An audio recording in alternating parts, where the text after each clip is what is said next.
What's up, guys, and welcome to another episode of the Fight Within podcast. Today's guest is Mr. Brandon Gutierrez. He is the owner and founder of HypeTalk. I met him this year coaching at Mission because you guys were filming all our games. And so, Yes, man, thanks for coming on, man, and tell us a little bit about your background and kind of how you got to where you're at today.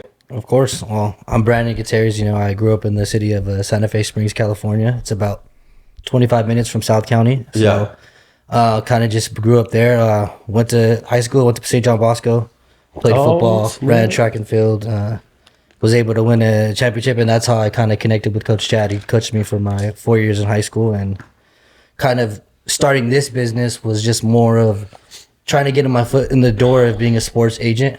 So, yeah, that was the bigger plan for me coming out of high school, and it didn't really start that way. I think in high school was always involved in sports, but kind of fell off with it and didn't take it as serious. Was missing practice, not doing the right things and stuff like that. And you don't really get to realize that till you get older and you see all your buddies going to college, playing ball that you played ball with, getting scholarships, doing things like that and graduating. So I would say for me, kind of watched that happen. And I think I graduated 2019. So I was 19 years old when I graduated, or 18, sorry. Graduated there and kind of just didn't know what I was doing in my life. So I think going after 2 years, just kind of doing nothing, messing around, and getting into, not to say trouble, but, not doing the right things to build my life and be better for myself. So COVID hits and I'm working with my dad. We're traveling around and we're on our way back home from Vegas. And this is like before like podcasts really started to pop off and things like that. So I remember we're driving home and kind of being in deep thoughts. I would say I think my best and I get my best thoughts and everything like that when I'm either driving a long time or I'm in the shower, So I think that's where I get my best ideas. And my dad's listening to a podcast and I'm listening and I'm like, I could kind of do something like this, like with sports, and, so thinking about it the whole time, the whole way there, kind of mapping it out in my head, thinking like, how could I do it? So when I first started HypeTalk, it started off as a podcast. Okay. So I went out to our first game, which was Mission Viejo versus Long Beach Poly 3 years ago, for the Mission for Heroes game. And I had a buddy of mine that was at the time that was doing video, and I was like, well, it'd be dope to kind of get a video guy out there, kind of me talking, broadcasting, and be different. And that's what we did. So I hit him up like, hey, like, what do you think about this? Like, what do you think about coming on? And he was for it. So we ended up going out, we go, and I wanted to be different, and once we got there and I seen it and I was like, no, we could do something like video, something out of this, So that was the plan and game plan going into it. And we kind of ran with that. And from there, it just really took off, making videos and being different. Cause at the same time we were broadcasting the game, through YouTube and stuff like that. Like we were talking and commentating, kind of like being funny, making different things from the sideline. Yeah, from the sideline. Okay. So I would say that's what made us different, because I didn't want, like, with me, I'm original, I would like to say, and I don't like to do what everybody else is doing. I don't want to be like, you know what I mean? Everybody else is trying to pump out the same type of highlights and stuff like that. So it's like, okay, how can we be different, And that was kind of the business model going into it, is like, I don't want to do the same thing as Under the Radar, Sports Recruits, Legendary Sports Media and stuff like that. I don't want to do that, Yeah. Like the right times and the right things to do it when we have to do it. But other than that, I always wanted to make our content and our stuff different. So I would say for like the first 2 years we did that, and we were going out games, commentating, and the name kind of just took off for itself, and it kind of made it bigger than when it was. And I think from then it's just kind of taken off like a rocket. And I'm more than grateful for, the support system I've had, and, kind of going through the motions and phases. But I would really say these last 2 years kind of honing in on it and taking it seriously and focusing on like the money side and the aspect of this really just has helped tremendously. And I think that's how we kind of got started with the Mission Viejo and all the other schools that we're contracted with now. How do you work on that balance between keeping it original, but also not disregarding what other people are doing, because what other people do works. Right. Like if you were to look at a broadcast from a college game or an NFL game. They have cameras at certain angles and certain distances, and they go from this camera to that camera, and they do it that way because it's what works. It's what people want to see. It's what people view on TV, and it's what looks the best. And so how do you find that balance of like, oh, this is kind of boring, but it works because it's what people are used to, and I want to be unique and I want to be different, because a lot of times it's hard to stand out, to be like, oh, I'm going to do something original, but there's only so many things you can do. You're kind of limited. So how do you find that balance? Do you have like meetings with your team and kind of bounce ideas off of each other? Or what do you do? I would say, yeah. Well, I would say I would game plan it first. I like to game plan before going into during the week and kind of thinking like, okay, how can we make it similar, like, to what works, but at the same time, give it a little pizzazz, like make it different, kind of give it our own touch and our own feel. And then Friday comes like for game time, and I'll sit down with my video guy Brian, and we'll kind of go over it and hone in on that stuff like that. And then that's what makes it different. Like, I don't know if you notice, like Chad's speeches do very well, like after games. Like we'll post a different video of like the game, like, and it's just Chad speaking of like how the game went and stuff like that. And I think it's done severely well. I think, not to say we're the first to do it or anything like that, but that just kind of makes us different. We're throwing stuff up more than just highlights of the game, or we'll get players exiting, giving like, oh, how do you feel the game went? And they'll be like, good, like, yeah, we're ready for next week. And that's what just kind of, we try to take a look at it with it. Going back to high school, what do you think, what are some of the lessons you learned in high school, playing at a very high level, and then playing with one of, just a nationally ranked powerhouse? Because I think it's easy to look at football as a whole, as a sport, and be like, man, they're nothing but meatheads. They just want to bang and hit each other, and they don't take a look at the time, energy, the effort it takes to be successful.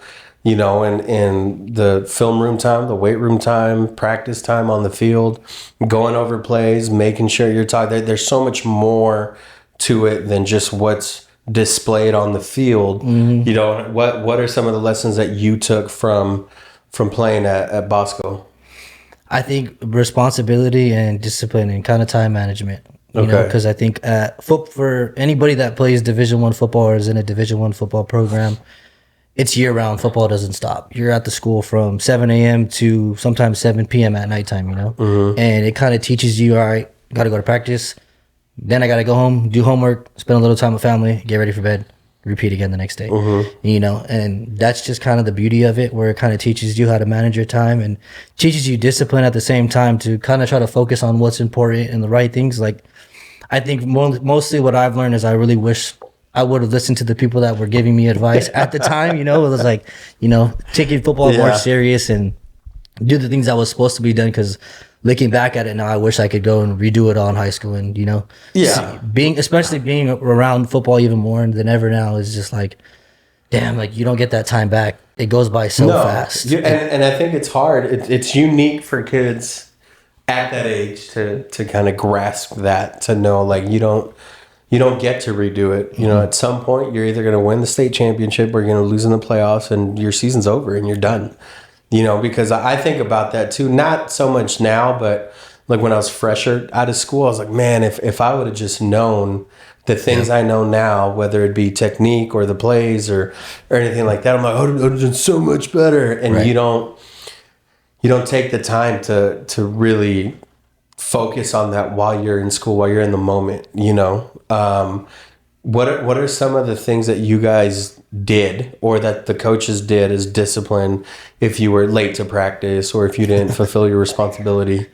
They'd rip you, especially Chad. Chad don't play about his team, and I think he's got it nice. He's got it nice over the years, but especially with Coach Jason Negro and Chad in that program, they ran a very tight program and a very strict program. And I think then, and what to say is like a really big thing is, nobody's bigger than that program there, or in any program, I should say.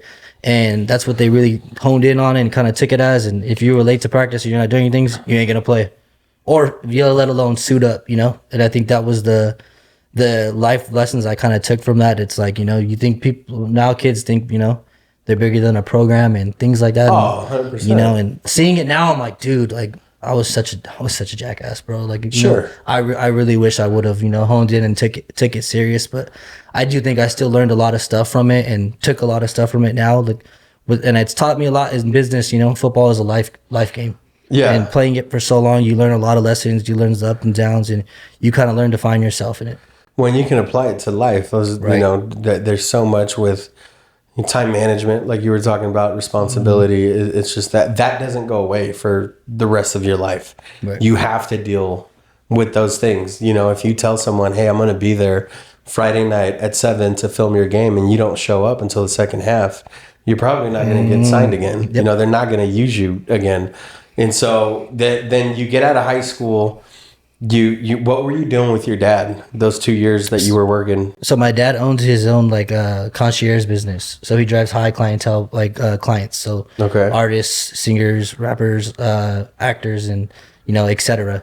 So we were coming back from doing a tour for an artist, and we we're on our way back. So I think we did Fresno, Oregon, Utah, and Vegas. Okay. Still, we're on the way back from there, and that's where just kind of the idea sprung with it, and kind of took off from there, you know. And what was that for? What was your first step that you took once? Because it's easy to have ideas, Right. you know. What was that first step you took to make that idea come to reality? I would say it wasn't. It was just an idea for a long time, you know. Once that thought came, it was more of a thought, and it was more me talking about it than doing it, you know. And it kind of hit a point in my life where I was working, and I was like, dude, I don't belong in this type of like this field. Like, you know, I don't want to be this type of person. Like, I want to be my own boss. I want to make money and want to do big things in life, you know? So I think 2022 is when it really hit for me, and I started it. And that's when I reached out to Renee. He was coaching at Long Beach Poly. I was like, hey, can we come out to a game? Like, I'm starting this up. I gave him an idea, and he's like, yeah, go ahead. Any game you want to come out to. And so we started until 2022. I want to say it was maybe the first game of the season, second game of the season, if that.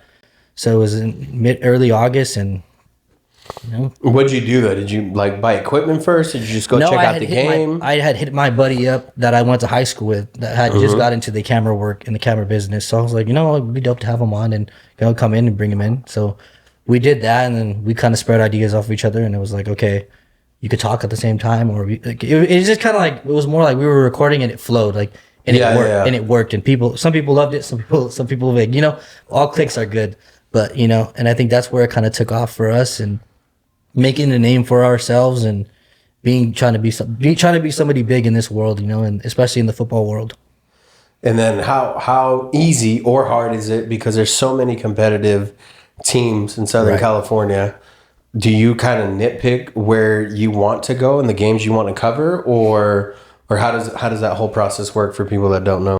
I would say, yeah, we nitpick, and we pick from. So we're gonna send out to what game, or what game's a big game and stuff like that. Or if we get a lot of requests, like on our DMs, like a lot of kids will reach out to us, like, hey, you guys got to pop out to this game, and we'll take some look into it, and you know, we'll look into it and see if it's the right move, and we'll send somebody out. Or if we got athletes that we know, we like to take care of them, and you know, we'll send a guy out there and get some footage done for them. Yeah. And then when you first started it was just you and your buddy, and that was it? There was I would say there was 4 of us, right? So there was 4 of us when we first started the first 2 years, and then there was 5, right? But nobody knows this. There was a fallout, and we were down to 2. But we were down to 2 with no cameras, no nothing. So we had already established as a media company. Well, now everybody knows this. Right. Everybody's gone. Everybody on this team is gone. Yeah. You know, it's just me and my buddy Jay. So I'm like, so for the longest time, I was borrowing my friend's camera, my good friend that I went to high school with. I knew he had a camera, so I hit him up. I was like, dude, if we have something, like if I let it go, it's gonna die out, and it's not gonna be what it's gonna be. So for the longest time, I was just going out, taking pictures, doing mic ups, like easy stuff, because I personally didn't know nothing about editing. Yeah, I didn't know anything about it, and it's difficult for anybody that does do it. So I give credit to everybody that does, but going into that, you know, just being 2 of us and not having that back anymore, and nobody recording you, it leaves you in that situation where you got to figure it out, and you fall flat on your face. So what kept you going? What was like the motivating factor for you to keep going? Because I think it'd be very easy for most people being put in that situation to just be like, oh, this doesn't make sense. let's just fold. Let's move on to the next thing. You know, what kept you going? Was it that you were already established, or was it that you had a passion for it? Like, what was it for you?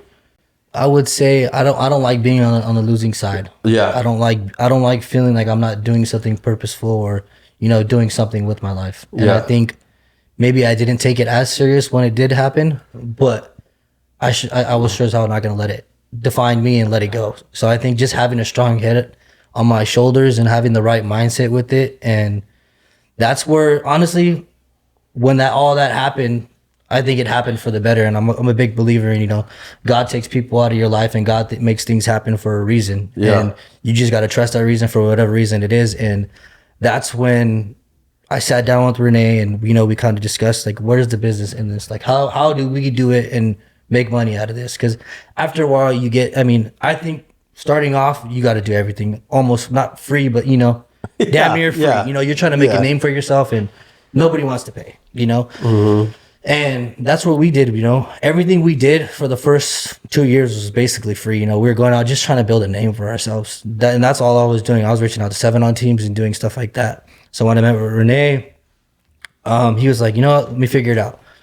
So we reached out to Huntington Beach Baseball. Ooh. And this was last year, and they were the number 3 team in the nation. I think they had like 15 guys go D1. Oh wow! Yeah, so the team was loaded, and so we sat down with Coach Benji at Huntington Beach, and he was like, we talked and trying to kind of get the media going, because a lot of like the old school coaches, they're not fans of media, No, not at all. Nowadays, programs that are top programs have to have it. Kids love it, people want to see it, and that opens up a team's or a organization's brand. It makes people want to donate, give money, and be part of something, Mm-hmm. So I think people seeing that on the media side, it's a perfect investment. And that's what we did. And we reached out to him, we talked to him, met with him, and we shot the whole season with them. And that was our first contract. And it was our first. With Huntington Beach. Yeah, first opportunity. And it's funny how it worked, because then Renee got the job at Mission. Yeah. And Chad's there, and I played football under Chad. So, he set a meeting. We met with the boosters, and that was our second contract, and we were just blessed to be part of that. And the program there itself it speaks for itself, and the team was a great team, and it's something that I'll praise forever, because at the end of the day, these were like the first 2 people to give us that shot and that opportunity to make something of ourselves and make something of the business and give us that name. How did it all come together then? After you guys had the falling out with the former team members, and now you're borrowing cameras. Right. When did you not get a camera until you decided to sign, or until you signed with Huntington Beach? Yeah. So we signed with Huntington Beach, and I shot the first 2 games, just me, and I did highlight videos. It wasn't crazy. You did the editing, and you did everything. So I told Renee, I'm like, dude, like we need a video guy, and I could do it, but it ain't gonna be what they want. I'm telling you that right now. It's not gonna look crazy. So he had seen this guy, he knew of him, and it was our buddy Brian now, our main video guy now, and he's just insane, bro. Like the work he does is crazy. And when I seen it, I was like, dude, I don't know what we got to pay him. I don't know what we got to do, but you need to get this guy on our team. Yeah. If we get him on the team, like, we'll take off, I promise. Like, or somebody similar to this. And he ended up hitting him up, and Brian was all for it. And from there, we put him on the team, and he shot the whole season with Huntington Beach, and then that just transferred over to Mission Viejo. And yeah, I personally think he's the best videographer in the sports media world. I'll endorse that. He's the best video guy. Yeah, he's really good. And if I could pay him, if I could put him on $1 million salary, I would, because the work that he does is just crazy. Like, what and what do you do? I always had this fear, being a former business owner, like, if I bring these people on, like, eventually they're just going to leave, or they're going to do their own thing. And obviously I overcame that with certain ways, but how do you deal with that?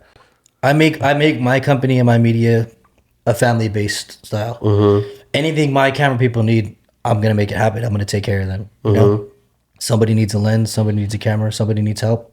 I'm more than happy to help out and figure it out as a team, and to take care of them, and kind of make it something that they could come to and be happy about, and love being a part of this team, being different. Like Battle of the Beach, we shot, and everybody else is editing in the heat under tents. My guys are all editing in a Sprinter van and in the AC and the cool, Yeah. It's just stuff like that you sell to your people, and you take care of your people, that are taking care of you. And I think I learned that from my parents and my grandpa. Just when you own a business, you have to take care of your employees or your workers or whoever is taking care of you, because at the end of the day, if you're not taking care of them, somebody else will. And well, I mean, you gotta make them feel valued. Right. And I think if you don't, if they're talented, they're going to go find a place that values them, or they're going to do their own thing. Right. How do you deal with that now? Because it's such a social media, for how great it is, has a lot of business gurus, and they've strayed away. Is that the right word? Straight away. My wife is here. I'm looking. She's a smart one. They almost don't promote teamwork. Right. And it's like, you can do it on your own. You don't need anyone. And that's such BS. Like, no one, I was just listening to a podcast with Arnold Schwarzenegger, and he goes, if anyone ever says they're self-made, they're lying. They're a liar. Because you're just not. There's just no way. And in order for me to be here, my parents had to get together and do the deed. So that alone makes you not self-made. Like, you were brought in, obviously God had a plan and a purpose, right. But like, you're never self-made. No, even if you're in a remote island and you're like, how am I going to get out of this island? Oh, I'm going to read this book about how to get it. Someone wrote that book that you read. So you're not self-made. You got their help. Right. Like, it just doesn't make sense to me why people don't want to work as a team. Like, one of my favorite quotes ever, and I forget who said it, is, if you want to go fast, go alone. And if you want to go far, go with others. Like, go with the team. Even if you have to take less in the beginning. Like, if I eventually, when we grow this again, like, I want to have a producer. Like, my wife is in the background working the cameras, but like, I want to build a team. I want people to feel valued, because like, I'm not an editor. I'm not a social media person. Like, I need that. Eventually we'll have that. But like, for now, once we start posting all this, like, I have to do it all, like you were talking about. You got to do everything in the beginning. Or if you make a little bit of money and you have a job and you can go get someone overseas, to help you kind of do that, you do it. And you take advantage of that, and you leverage it where you can. But I'd love to build jobs and build something for people to be like, oh, this is how I support myself, and this is how I feed my family, or whatnot, right. And so how do you help your team feel valued? Are you constantly, not constantly maybe, because I don't know that you need the best and greatest equipment all the time, but like, are you meeting their needs, or do you guys have like weekly meetings? What do you guys do to stay together as a unit? I would say being somebody they could call on, and kind of always being in the loop with them and keeping them in the loop, Yeah. You don't want communication. You don't want to have a team and not talk to them and not be just like, expect them to deliver and stuff like that. Like, for the Mater Dei versus Mission Viejo game, Brian had to go on vacation. So I had to bring in my other guys from my other team, and I kind of set the standard, like, on a template. It's like, okay, you're going to be doing this, you're going to be doing that. And then just thanking them after, like, thank you guys so much for being able to come out and help us out and do this for us. It's truly appreciated, And do you communicate that prior to the game? Yes.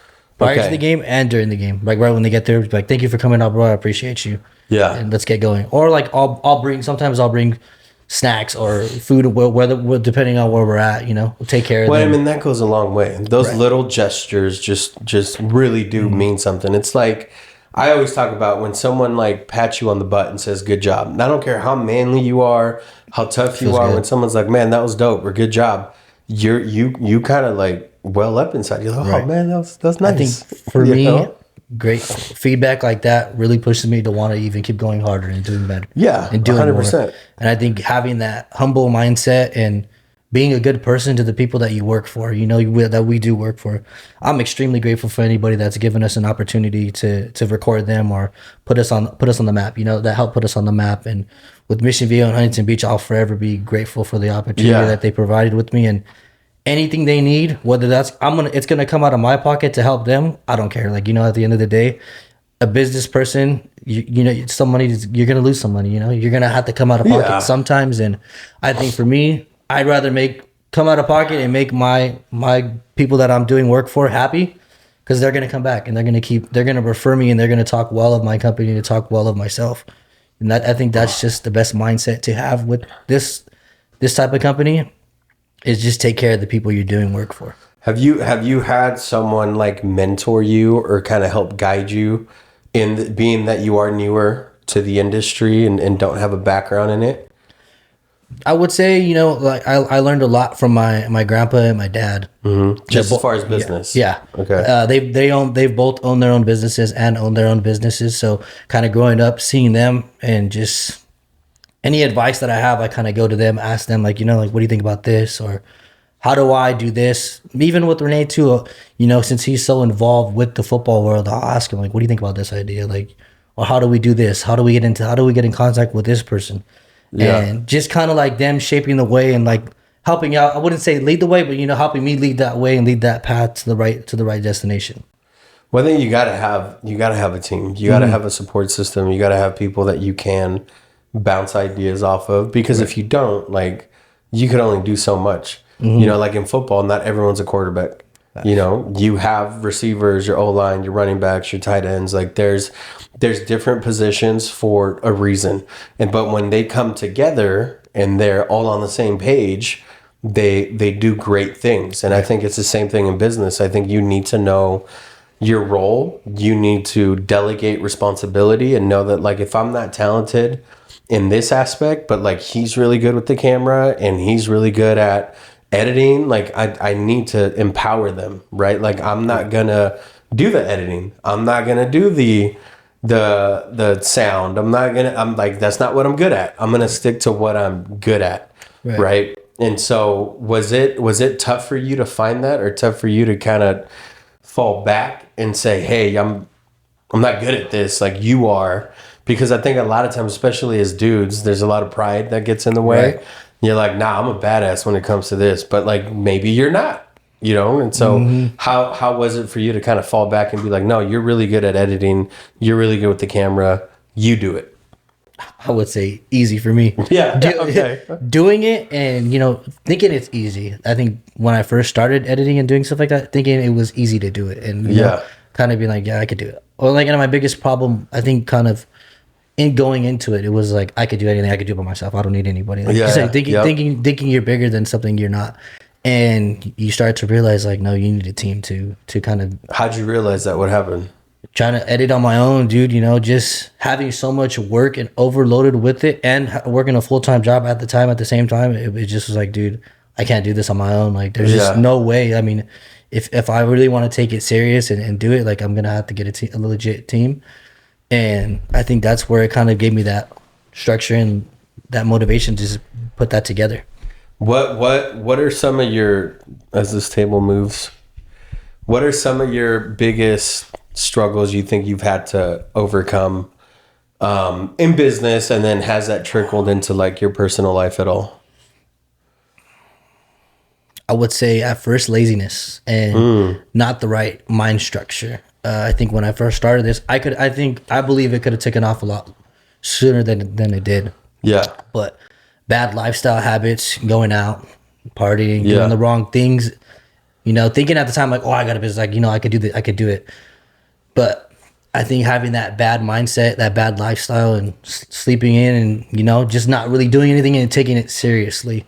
I think when I stopped doing that, I cut it all out and started focusing more on the business. There's never a day that I'm not doing something for HypeTalk, or I'm not doing. If I gotta send 10 emails a day, reach out to 10 people or something like that, as long as I'm staying busy with it on the backside that nobody sees, like on my team, because I personally don't like to think like, oh, this guy, like, I don't want nobody on my team to ever feel like, oh, he's not doing nothing, you know, or anything like that. So I think for me, it's like, I'm gonna stay busy. I'm gonna keep busy. If that's not me editing, then I'm doing something else and working on it. Like, after games, I'll take Brian out to eat. We'll go somewhere eat while he edits, and I'll be like right there with him, like not editing, but, you know, being right there, letting him know I'm here. Like, you know, I got you. Like, I'm not gonna just send you off and you do the work. Yeah, you take care of it. And that's not the person I am. You know, if whatever way I can help out and anything like that, I'm gonna do it. Well, I think that means a lot. That goes a long way, because it's like what they talk about. It's showing up is half the battle sometimes. If someone knows that you're there for them, and as the owner, you can easily just be like, nah, I'm out, peace. You're the editor, you go edit, you go take care of it.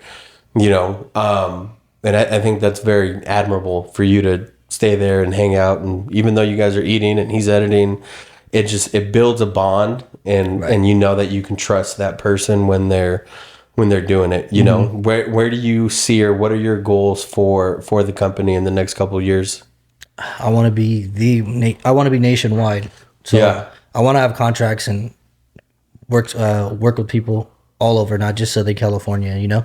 Southern California is a very difficult place to compete in, but I love competing, and that's the best thing with me. I'm always gonna choose my team over anybody, and I think once we hone in and take over all of Southern California, I want to branch out like Tennessee, Texas, Florida, different places like that, and branch out and make names for ourselves nationwide, so everybody knows who HypeTalk is more than just Southern California. And what is the goal behind that? Just to be able to grow? Do you have financial goals, or are you already kind of setting out in doing that? I think now we're starting to set out and do it. Now it's just more making it in action, kind of focusing on the business side of it. Having our own building is going to be huge. That's my biggest, and my next step, and my biggest goal is to have my own building that everybody could come to, work in, have everybody there paid full time, whatever is going on there, and just kind of doing our thing with it, giving it our niche and making something of making something of myself and this company.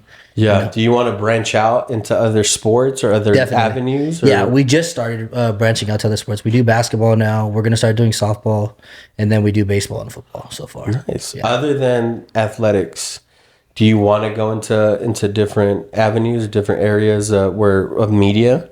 I wouldn't be opposed to it. Okay. If the business idea was right, I think I would run with it. But I do want to sooner or later have our own show, like a QB1, something like that, something different where it's different and people want to come back and see it. Like producing a whole TV show would be awesome, and getting my team to get credit for it and things like that. Yeah, that'd be crazy, and I think it's doable. It definitely there's is. So much talent here. It would just be finding the right program that has the right talent and the right coaches to want to be like, oh yeah, we'll let you in behind the scenes. You know what I mean? Because I think as a competitor, you're trying to get any edge that you can. And maybe when there's cameras around, they may not want you to, like in our office, we have the two boards and we literally draw plays, and we keep it there for the week. And it's like, if anyone were to walk in, you would know what our game plan is for the week. Don't tell them that. You know what I mean? Don't go to Michigan. You know what I mean? It's my last year. We're good. No, I'm kidding. But it's like, maybe they wouldn't want that. But I think those are parameters, and you just communicate prior to filming, like, hey, don't ever film this part of it. Get this side of it. Or even when it comes out, it'll probably come out after the season anyway. I think the best part with me is, a lot of my guys, we played football. So the do's and don'ts. Don't record this. Don't do this. A lot of people will come in sometimes. They'll mic a kid. Like, I will never mic a kid up or do anything with the kid when he's with his team without asking a coach or anything like that. Yeah. We don't ever show up unannounced. Like, I'll always email the athletic director or whoever's in charge of their athletics department before we even show up to a game, so they know we're coming. And it's a great business gesture. Now he knows who I am. I'll walk up to him, shake his hand or her hand, and and now they know who HypeTalk is, who's the owner, and things like that. It'd be dope to do something like in season, right? Where you're like following along the team, not just highlights in social media, but like, hey, go to my YouTube channel if you want to keep up with. We're going to post out every Saturday after the game or whatever. Like, hey, this was their week of practice. This was their team meal. This was their preparation. So you can get a more behind the scenes look, because I think it's starting to go with that, with YouTubers and NIL deals, and there's so much stuff going on that I'm really curious to see how it affects the sport, especially at a high school level, because you talk to, anyone I've ever talked to, guys that have played in the NFL, played in college, are like, there was nothing like high school football. They're your friends. You do life with them. You grew up with them. You go and eat dinner with them. You know, you go to dances together. Like, you do everything together with those people. And they're like, yeah, we played and we got paid, but there was nothing like playing with my buddies in high school at a high level. There's no better feeling than that. I think if I could redo high school again, I so would. You know, that was the best time of my life. And, you know, building relationships and brotherhoods with people, especially being at an all boys school. You know, people make fun of it and joke around, but bro, like, you don't understand how close you grow with somebody and how close you get to your brothers that are there, because that's all you got there, you know. And I think I'm extremely grateful for my parents putting me in that school, because I mean, without that, I don't think I'd have the mindset and the right things that I'm doing now, you know, and kind of having the connections at the same time too.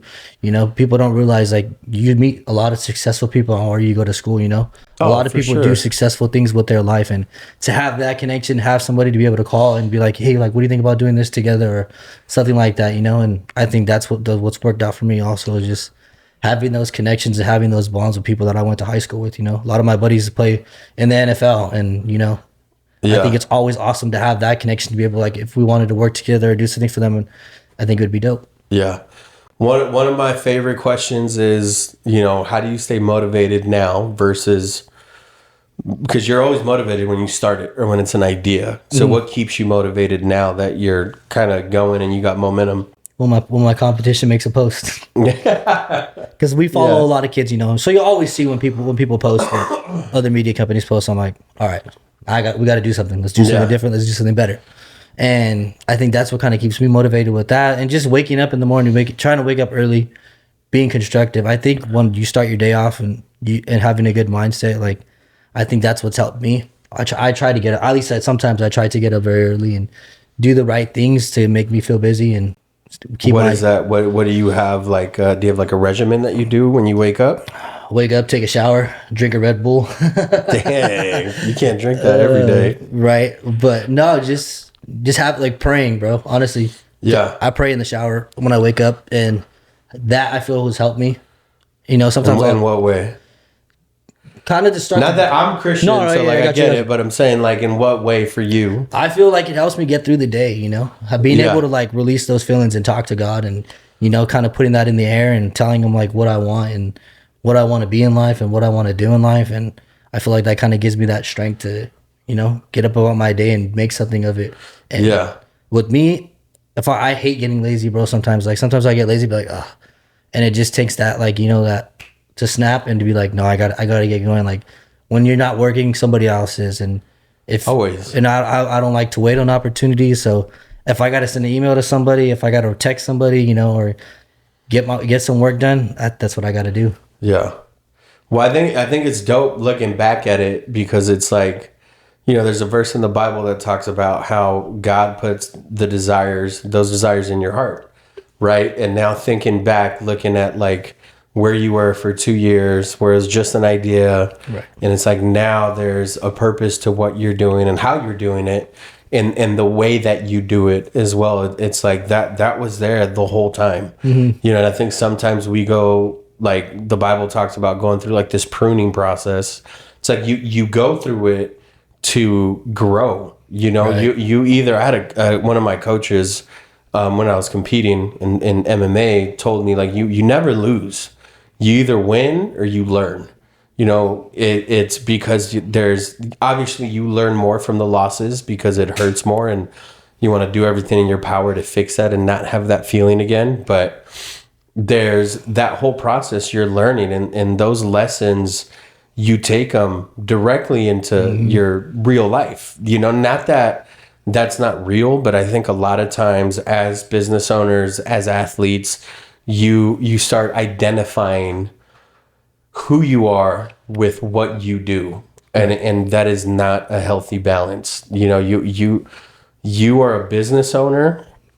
It's something that you do. Like, you're HypeTalk, and that's your brand and that's your company, but, like, that's not who you are.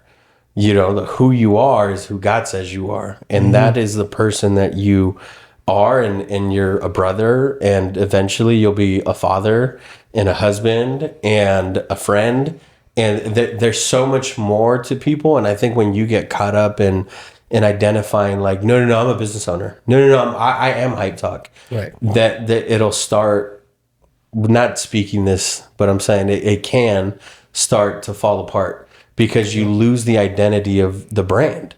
And then people don't feel valued because then they're going to be like, oh, Brandon's just chasing money. And it's like, you can't, that passion has to be there for the purpose that it started with. You know what I mean? You can grow and you can get bigger and be more successful.